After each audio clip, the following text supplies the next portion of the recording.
In 1965, the Lovin' Spoonful had a hit record called Do You Believe in Magic? Do you believe in magic of a young girl's soul? Do you believe in the magic of rock and roll? That's how the lyrics went.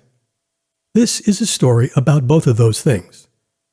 Suppose you were a preteen girl in post-World War II Germany, just about the time that the rock and roll craze swept from the United States to Europe. I was 10 years old, actually, when the rock and roll music started with Elvis Presley and Bill Haley and the Comets and Little Richard. And thank God we had a radio, so I listened to it already. So that was also the start of my, even becoming interested in the music.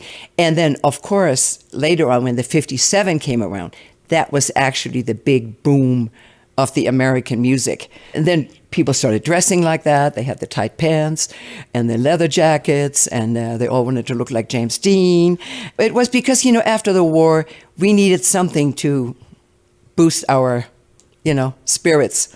And the rock and roll music was it. If you were Heide Marie Ploen and living in Hamburg, you'd want to get even closer to the music. She was interested in the history and culture of America, but above all, she wanted to know what all the music was about. In 1957, I heard the Everly Brothers on the radio singing Bye Bye Love, and I didn't know any English. I could have taken it in school, but I did not like the Oxford English. I was always fascinated with the American English. So after a few songs came out, I finally was interested and intrigued to know what they're singing. And then I got myself a dictionary, and I played my 45s. Most of the young generation doesn't even know what a 45 is. So I played it on 33, which sounded like very, very slow. And then phonetically, I wrote the words down and trying to find it in the dictionary. Heide Marie got her hands on some Everly Brothers records. One of the record jackets in her collection had an address on it. It was the address for Susan Rose, who was head of the Everly Brothers fan club. I got $1, which it cost to join the fan club, and sent it to her with my every word picked out of the dictionary letter. And so she wrote me back, and a friendship developed. Heide Marie and Susan became regular correspondents. And over time, Heide Marie found pen pals through 16 magazine.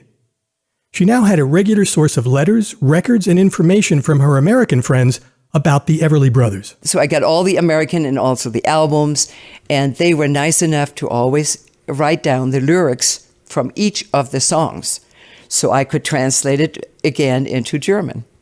And one by one, I have no idea how I actually learned English like I speak now, but it was all because of the Everly Brothers. In 1963, Heide Marie's friends alerted her that the Everly Brothers would be appearing on a Hamburg television show. Heide Marie wrote to Susan asking for help. There was a hurried exchange of letters, including one to the show's host, and sure enough, I got special permission with my girlfriend Monica to see the Everlys. The show's host escorted Heide Marie and her girlfriend to the singer's dressing room, where a perfectly composed Heide Marie said her first words to her idols.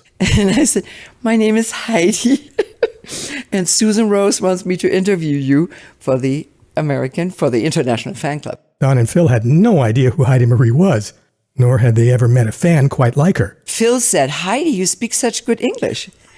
And I said, "Oh, thank you." And I said, "Do you want to hear how I learned my English?" And he said, "Sure." And then I told him the story. And Phil said, Don, guess how Heidi learned her English? She learned it from our music." Phil invited their prize pupil to visit him in Los Angeles if she were ever in the States. I said, "Phil, do you do this for all the fans?" And he said, "No, because you're different. You don't scream. You don't pull on our hair or our clothes. So you are totally normal. And that's what I like.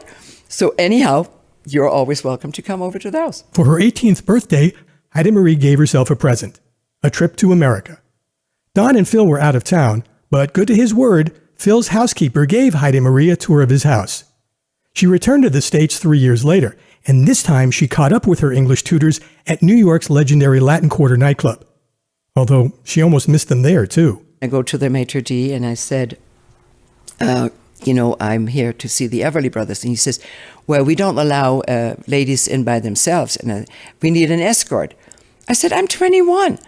I said, do you want me to pick somebody from the street? And just, no, this is just our rule. Heide Marie called Phil at his hotel, not really sure he'd remember her after 5 years.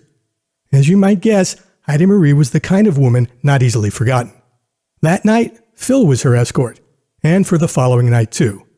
But every Cinderella story has an ending. For Heide Marie, it was time for her to return to Germany. Before she left, she wanted to get some publicity photos to share with Everly Brothers fans in Europe. I called Warner Brothers Records for some pictures for the European fan club. And this lady sent me pictures, and she had a letter with it. And she says, do you know anybody from Germany that would like to work as a housekeeper for a year? Never underestimate the magic of rock and roll. That job led to her getting a green card. And in 1969, I called Phil, and I said, Phil, believe it or not, I'm a legal immigrant over here. And he said, welcome. And he invited me over to his house. He said, we're replacing the Johnny Cash show. And he says, I will always have your name at the main door so you can come to all the tapings. So that's how I got more and more acquainted with Phil and also with Don. Heide Marie became part of the Everly Brothers family. She celebrated their birthdays with them and visited them at Christmas. Sometimes she was even called upon to keep the peace between Phil and his mother. When his mom would come over and stayed for like 2 weeks, it was a little bit too long for Phil. And then he would call me toward the weekend. He would say, Heidi, what are you doing this weekend? And I said, nothing. And he said, can you take my mom off my back for a few hours? When the brothers split up for 10 years, Heide Marie remained close to Phil. And even when both were single, she never wanted to be more than a friend. He meant the world to me, and I have never had a crush in the sense, or I wanted to be more than just a friend to Phil or Don. And because the fans would always ask me, wouldn't you like to be his girlfriend? I said, no, I'd rather be his friend for the rest of my life. And she was. Phil Everly passed away in 2014. Heide Marie can still sing the words to every Everly Brothers song in English. Heide Marie Ploen was born in Hamburg, Germany, and transported to America through the magic of rock and roll. She lives in a rustic mountain community north of Los Angeles and remains a friend of the Everly Brothers family. She's especially close to Phil Everly's son, Jason, now a businessman in Los Angeles, running the company his father created.